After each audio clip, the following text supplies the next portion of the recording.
नमस्कार, आप देख रहे हैं आज तक। आपके साथ मैं हूं सईद अंसारी। स्वागत है आपका दस्तक में। दस्तक की शुरुआत इस वक्त हम एक बड़ी खबर के साथ कर रहे हैं।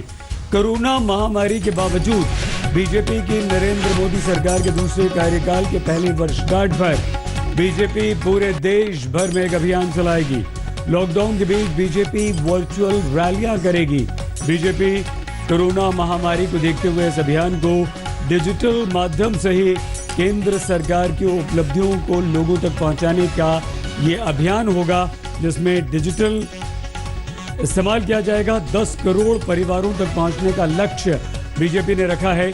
वर्चुअल रैलियां की जाएंगी, इंटरनेट का इस्तेमाल किया जाएगा और उसके जरिए घर घर तक लोगों तक पहुंचा जाएगा, उनके मोबाइल फोन तक पहुंचा जाएगा, सीधे उनके घर तक पहुंचा जाएगा और अपने दूसरे कार्यकाल की सारी उपलब्धियां, सारी जो अच्छी नीतियां रही, जो काम किए गए, जो कार्यकाल में जो अच्छे काम बीजेपी ने किए हैं और बीजेपी चाहती है जिसका फायदा उसे मिले अगले आने वाले चुनावों में या लोगों के बीच उसकी छवि अच्छी बने, तो इसलिए उन तमाम योजनाओं को, उन तमाम कामों को बीजेपी लोगों तक पहुंचाना चाहती है।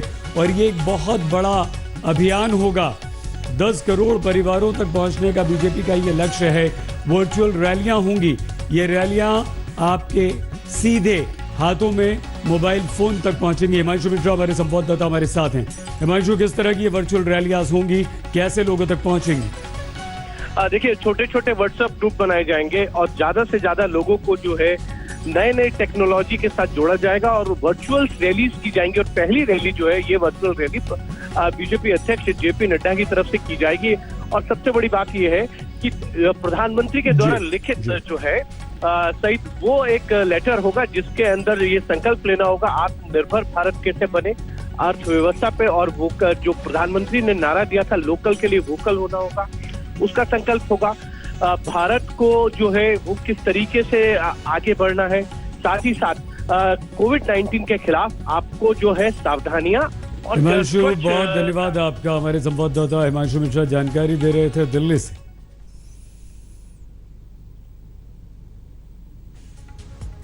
कोरोना की सीधी मार अगर किसी पर पड़ी है तो वो है हमारे प्रवासी मजदूर। उत्तर प्रदेश और बिहार के वो मजदूर बड़े बड़े शहरों में मजदूरी करते थे। वो घर लौट आए तो भी दुर्भाग्य उनका पीछा नहीं छोड़ रहा है। आज दस्तक में 27 साल की एक महिला की त्रासदी से जिसके पति को कोरोना निकल गया और दिल्ली से अपने गांव पहुंची तो वहां भी जिंदगी उसके लिए बहुत मुश्किलों भरी है। इसी से शुरुआत।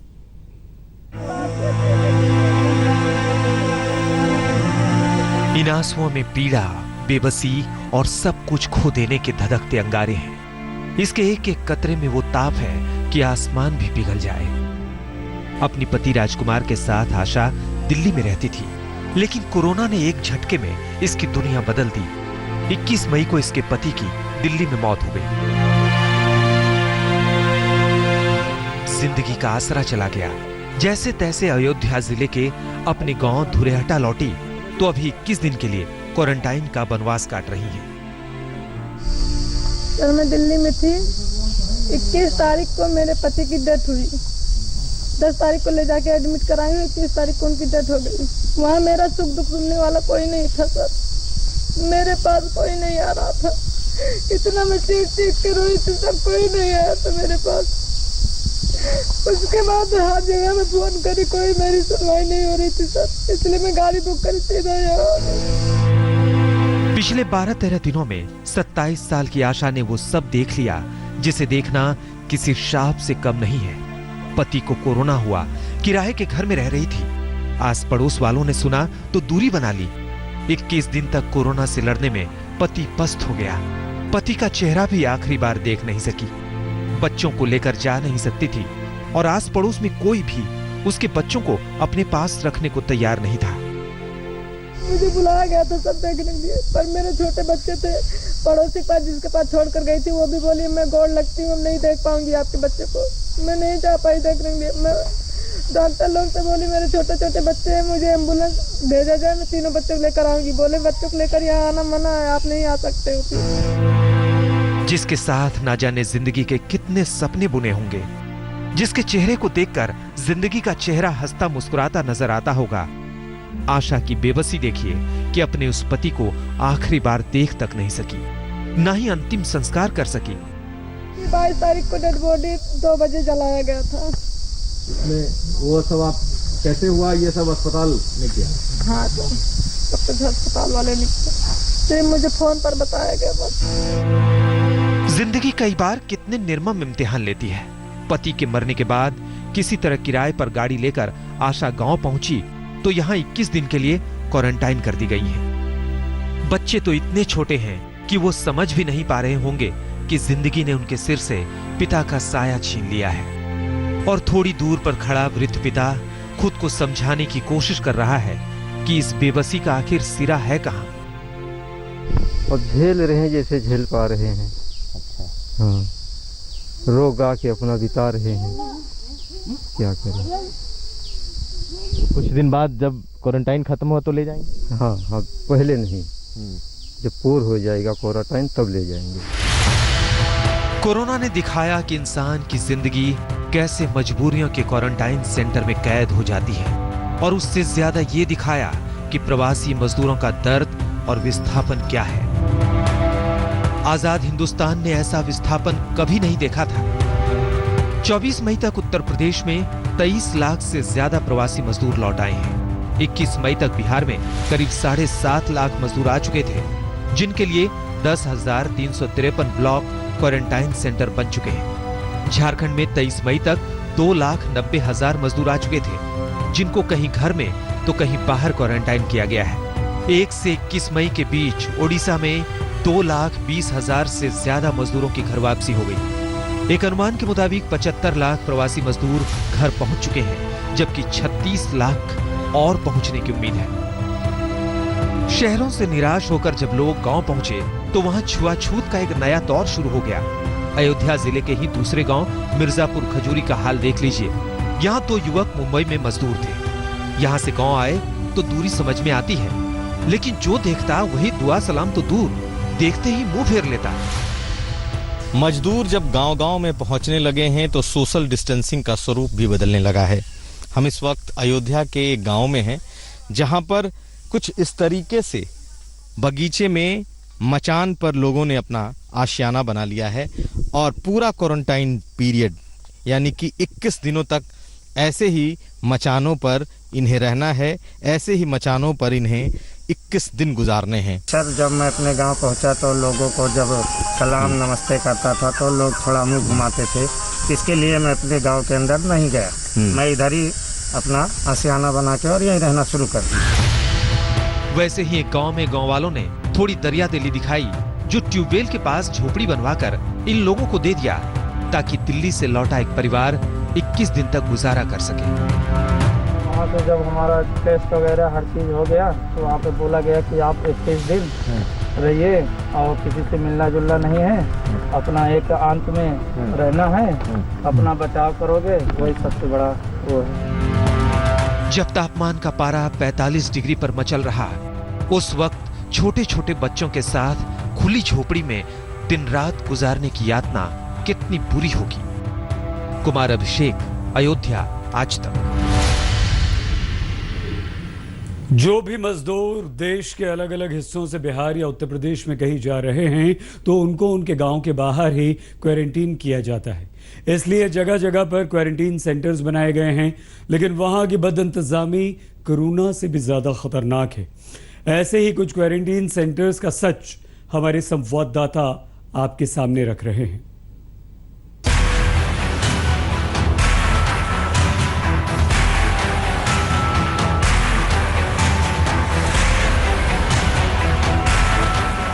कहने को ये क्वारंटाइन सेंटर है जहां बाहर से आने वाले प्रवासी मजदूरों और दूसरे लोगों को रखा जा रहा है,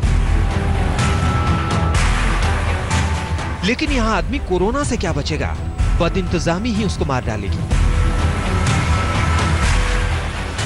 यकीन ना हो तो उत्तर प्रदेश के बाराबंकी जिले में आइए।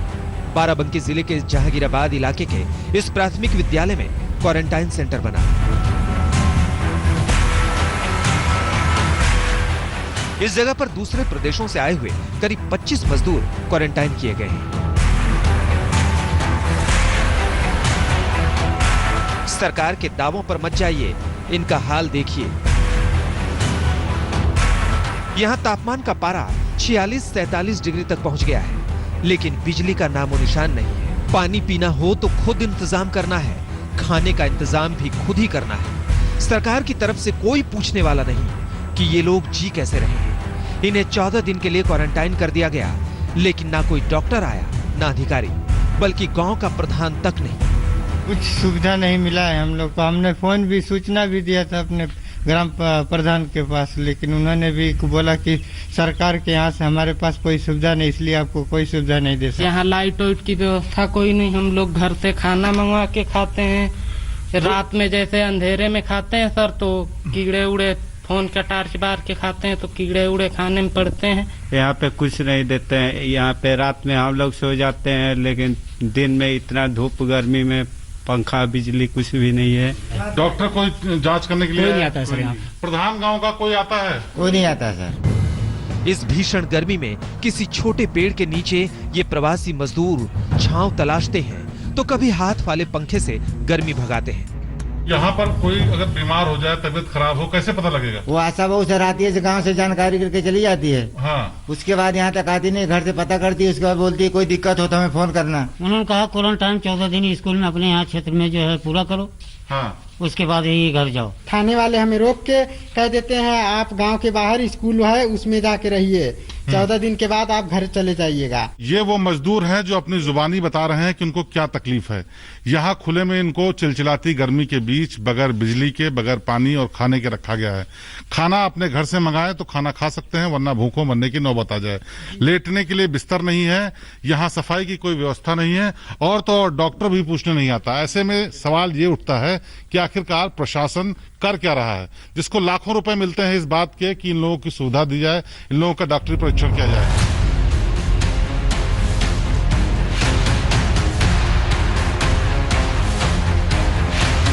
अब आप बांदा जिले में भगवती देवी स्कूल में बने इस क्वारंटाइन सेंटर का हाल देखिए।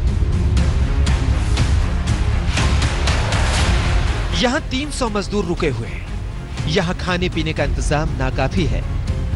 डॉक्टरों की टीम जांच करने नहीं आती और इन लोगों को सैंपल तक जांच के लिए यहाँ से 40 किलोमीटर दूर देने जाना पड़ता है। हमारे यहाँ जो एक कोरोना वार्ड बनाया गया है, उसमें जो भी संदिग्ध मरीज हैं उनको वहाँ भर्ती किया जाता है। इसके बाद उन मरीजों को यहाँ से हम लोग नारायणी पहले मेडिकल कॉलेज भेजते थे, लेकिन अब मेडिकल कॉलेज वाले एक्चुअली पॉजिटिव केस ही लेते हैं वहाँ, इसलिए सीएमओ साहब की गाइडलाइन आई कि अब जो भी पेशेंट हैं उनको यहाँ से नारायणी भेजा जाए। नारायणी में वहाँ जांच होती है, अगर पेशेंट पॉजिटिव पाया जाता है तो वो फिर मेडिकल कॉलेज भेजा जाता है। बस जिलों का नाम बदल दीजिए, सरकारी दावों की पोल खुद ब खुद खुल जाएगी। उन्नाव में भी क्वारंटाइन सेंटर का वही हाल है। हुक्मरानों से अच्छी अच्छी बातें करवा लीजिए, लेकिन उन बातों के पीछे मजदूरों की भोगी हुई जिंदगी बहुत कड़वी है। शहर में खाना नहीं मिला, गांव आए तो क्वारंटाइन सेंटर में ठीक से जीना नहीं मिल रहा है। बाराबंकी से रेहान मुस्तफा, बांदा से अजय चौहान और उन्नाव से विशाल के साथ शिवेंद्र श्रीवास्तव, आज तक। यह अजीब विडंबना है कि जिन्हें सबसे ज्यादा मदद की जरूरत है, उनके नाम पर सबसे ज्यादा राजनीति होती है। आज मजदूर कोरोना से सबसे ज्यादा पीड़ित हैं, लेकिन उन पर रेल मंत्रालय और महाराष्ट्र सरकार ट्रेनों को चलाने के लिए भिड़ गए तो महाराष्ट्र और यूपी की सरकारें उनका भला करने को लेकर बात हिटलर और सगी सौतेली मां तक पहुंच गई।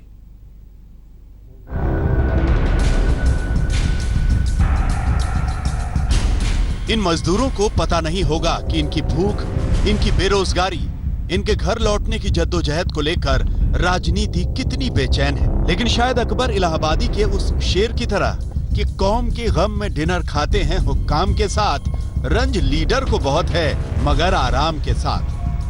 नहीं तो लॉकडाउन के 60 दिनों में मजदूरों ने अपनी आरजू गंवा दी, अपने काम पाने की उम्मीदें, अपने घर लौटने की तड़प ऐसे ही रेलवे स्टेशन पर आकर दम तोड़ देती है। श्रमिक एक्सप्रेस तो 25 दिन से चल रही है, लेकिन इन मजदूरों के सामने ये प्रश्नवाचक चिन्ह बना हुआ है कि इनका नंबर कब आएगा।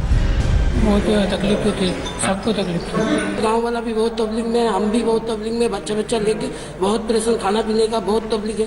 तो सब चीज़ का भाव इतना महंगा हो गया, खाने पीने के लिए 1 रुपया नहीं है अभी।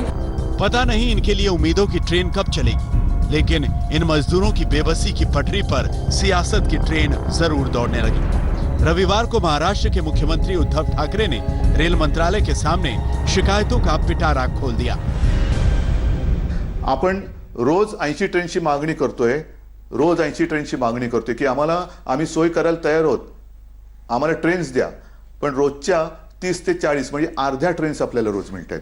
अर्ध्या 80 ट्रेन्स आपण रोज मागतोय, पण 30 ते 40 मिळतात. ट्रेन्स आपली क्षमता आहे, तुम्ही ट्रेन्स आम्हाला द्या, आम्ही आमच्याकडनं सगळ्या ह्या मजुरांची आता आपण नीट व्यवस्था केलेली आहे. जवाब में रेल मंत्री पीयूष गोयल देर रात ट्वीट पर ट्वीट करते रहे। महाराष्ट्र से श्रमिक एक्सप्रेस के जरिए सफर करने वालों की सूची मांग ली। हम महाराष्ट्र को 125 श्रमिक स्पेशल ट्रेन देने के लिए तैयार हैं। जैसा कि आपने बताया कि आपके पास श्रमिकों की लिस्ट तैयार है। सभी निर्धारित जानकारी अगले 1 घंटे में मध्य रेलवे के महाप्रबंधक को पहुंचाने की कृपा करें, जिससे हम ट्रेनों को समय पर चला सकें। उम्मीद है कि पहले की तरह स्टेशन पर आने के बाद ट्रेन को खाली ना जाना पड़े। अब महाराष्ट्र सरकार को समझ में नहीं आ रहा कि ऐसी कौन सी श्रमिक ट्रेन आई और खाली चली गई। रेल मंत्री ने जिसका जिक्र तो किया नहीं, लेकिन हमला दिल्ली से हुआ तो मुंबई से मुख्यमंत्री के करीबी संजय राउत ने जवाब दिया। केंद्र की जिम्मेदारी है, आप हमारे गार्डियन हैं, तो पक्षीय राजनीति, पॉलिटिकल जो राजनीति है अपने अपनी पार्टी की, वो नहीं करनी चाहिए। और ये देश हमारा है, सभी राज्य हमारे हैं। अभी महाराष्ट्र के बीजेपी के नेता जिस तरह से ब्लैक फ्लैग काले झंडे दिखा रहे थे और दिखा रहे हैं, उससे तो लगता है कि इस संकट में भी कोई राजनीतिक दल अपनी अपनी राजनीतिक रोटियां सेकना चाहती है। कोरोना के इस कालखंड में जिसको सबसे ज्यादा मदद और सबसे कम राजनीति की जरूरत है, वो मजदूर है। लेकिन त्रासदी देखिए कि मजदूरों की मदद कम और राजनीति ज्यादा हो रही है। मुख्यमंत्री उद्धव ठाकरे ने कहा कि राजनीति नहीं होनी चाहिए, लेकिन सत्ता की तरकश से राजनीति के तीर ही निकले। जितनी ट्रेनें लगातार मांगी जा रही है, स्वयं रेल मंत्री उसमें ध्यान देते हैं और ट्रेनें मिलती है। कई बार रात को लेट लिस्ट आती है, तब भी ट्रेनें दी जाती है। इसलिए जो बयान माननीय मुख्यमंत्री जी ने या शिवसेना के सांसदों ने किया है, वो कोरी राजनीति है। लेकिन राजनीति का यह वार पलटवार सिर्फ दिल्ली और महाराष्ट्र के बीच नहीं है, बल्कि इसका एक और कोण लखनऊ भी है। महाराष्ट्र से लौटने वाले प्रवासी मजदूरों की बहाली को लेकर यूपी के मुख्यमंत्री योगी आदित्यनाथ ने महाराष्ट्र सरकार को घेरा कि जब 4 लाख मजदूरों को बसों और ट्रेनों के जरिए सुविधा के साथ भेजा, तो सड़कों पर भूखे प्यासे मजदूरों की तस्वीरें कहां से आ रही? एक भूखा बच्चा अपनी माँ को ढूंढता है। यदि महाराष्ट्र सरकार ने सौतेली माँ बनकर ही सहारा दिया होता, तो महाराष्ट्र को गढ़ने वाले उत्तर प्रदेश के निवासियों को प्रदेश वापस नहीं आना पड़ता। योगी का सौतेला वाला आरोप शिवसेना के दिल में नस्तर की तरह उतर गया। फिर मोर्चा संभाला संजय राउत ने, जिन्होंने शिवसेना के मुखपत्र सामना के अपने कॉलम में लिखा, सीएम योगी ने यूपी में प्रवासियों के खिलाफ जो अत्याचार किए हैं, वो यहूदियों के खिलाफ हुए अत्याचारों के जैसे हैं। देश भर से आने वाले मजदूरों को यूपी में रोक दिया जा रहा है। वैसे देखा जाए तो यूपी और महाराष्ट्र को आर्थिक सहयोग की डोर से ये मजदूर ही बांधते हैं, नहीं तो राजनीति कब का इन्हें काट देती। एक अनुमान के मुताबिक केवल मुंबई से करीब 18 लाख प्रवासी यूपी जा सकते हैं, जबकि पूरे महाराष्ट्र से यूपी जाने वालों की संख्या 35 लाख के आसपास हो सकती है। तो इंतजार कीजिए कि आपस में लड़कर राजनीति कब थकती है और सुस्ताने बैठती है। शायद तभी मजदूरों की बेहतरी के लिए कुछ हो सके। जिस वक्त महाराष्ट्र में सभी पार्टियों को एक साथ मिलकर कोविड-19 से जूझना चाहिए, तब हर मुद्दे को राजनीतिक बनाने में वो व्यस्त है। ऐसे में जो जनता कोविड-19 आउटब्रेक से जूझ रही है, उनमें सही संदेश नहीं जा रहा। विद्या और कमलेश सुतार के साथ साहिल जोशी, मुंबई आज तक। और अब खबर मुंबई की, जहां कोरोना के मामले इतनी तेजी से बढ़ रहे हैं कि जल्द ही ये शहर मुंबई दुनिया का सबसे बड़ा कोरोना केंद्र बन सकता है। जहां दुनिया के दूसरे तमाम बड़े शहरों ने बहुत हद तक कोरोना पर काबू पा लिया, वहीं मुंबई में स्थिति हाथ से निकलती हुई दिख रही है।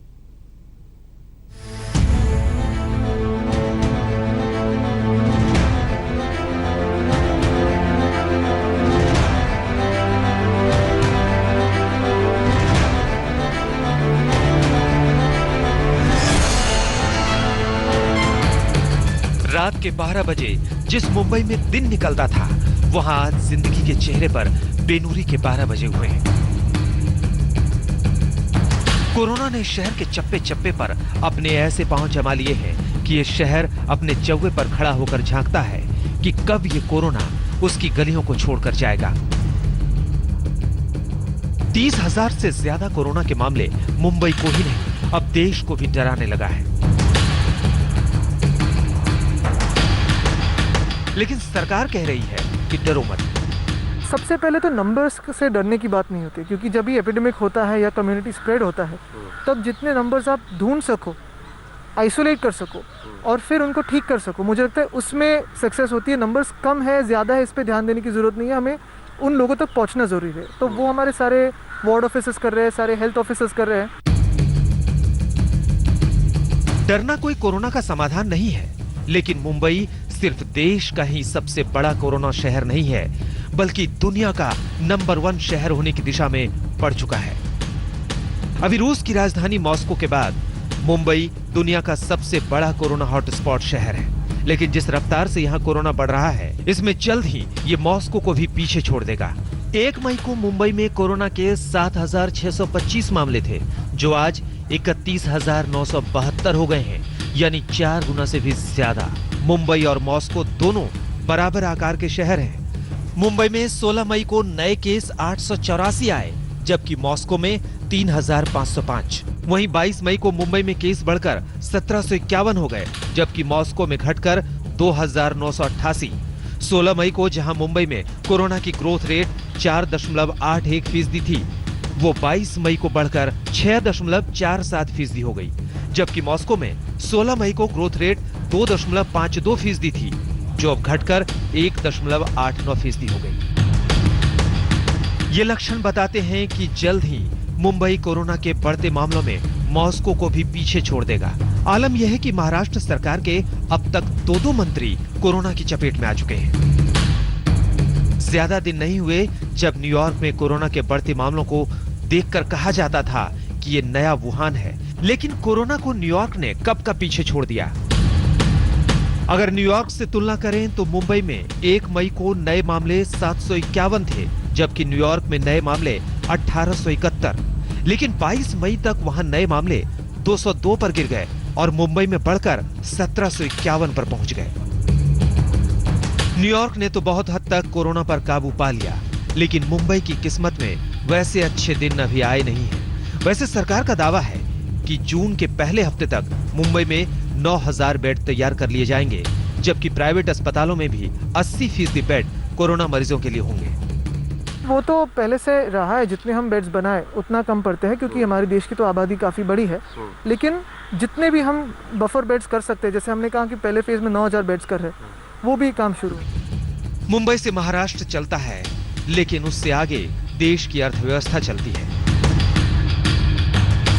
ऐसे में कोरोना से दिन पर दिन मुंबई के बिगड़ते हालात समूचे देश के लिए खतरे की घंटी बजा रहे हैं। आज तक ब्यूरो। प्रधानमंत्री नरेंद्र मोदी ने कोरोना से लड़ने के लिए सामाजिक दूरी का जो नुस्खा बताया, उसको पूरे देश ने बड़ी शिद्दत से माना। लेकिन उन्हीं की पार्टी के सांसद और दिल्ली बीजेपी अध्यक्ष मनोज तिवारी ने शायद प्रधानमंत्री नरेंद्र मोदी की बार बार की अपील को सुना ही नहीं, और सुना भी तो उसे कोई भी तवज्जो नहीं दी। और नहीं तो क्रिकेट खेलने मनोज तिवारी सोनीपत नहीं जाते और न ही कानून को तोड़ते। वहां के एसडीएम ने मनोज तिवारी के खिलाफ नोटिस जारी कर दिया है। चक देली मार देली खींच के तमाचा, ही हंस देले रिंकी अति पापा, ही हंस देले रिंकी अति पापा। चक देली मार देली खींच के तमाचा, ही हंस देले रिंकी अति पापा। रिंकिया के पापा को बीजेपी के सांसद और दिल्ली प्रदेश के अध्यक्ष मनोज तिवारी न जाने कितने सालों से हंसा रहे हैं, लेकिन अब तो उन्होंने हद ही कर दी। तिवारी ने प्रधानमंत्री मोदी के बताए उन कायदे कानूनों को हंसी में उड़ा दिया जो कोरोना से बचाव के लिए बेहद जरूरी है। 2 गज की दूरी, ये मंत्र भूलना नहीं है। गांव गांव, घर घर, गली गली, 2 गज की दूरी। इसे कहते हैं चिराग तले अंधेरा। प्रधानमंत्री नरेंद्र मोदी की बात पूरा देश मानता है, लेकिन उनके सांसद जी नहीं। अगर मानते तो मनोज तिवारी क्रिकेट खेलने सोनीपत नहीं पहुंच जाते। हमने तो पूरा वहां जितने भी करीब 25-26 लोग टोटल थे, तो सब लोग वो थर्मोमीटर से सबका चेक करके और सबको हेल्थ चेकअप के बाद ही वहां पे आए थे लोग।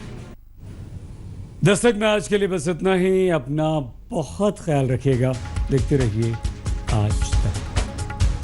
नमस्कार, मैं हूं अंजना ओम कश्यप। हमें उम्मीद है ये वीडियो आपको पसंद आया होगा। लेटेस्ट खबरों के लिए यूं ही देखते रहिए आज तक, और इस वीडियो के पसंद आने पर लाइक, शेयर एंड सब्सक्राइब करना ना भूलें।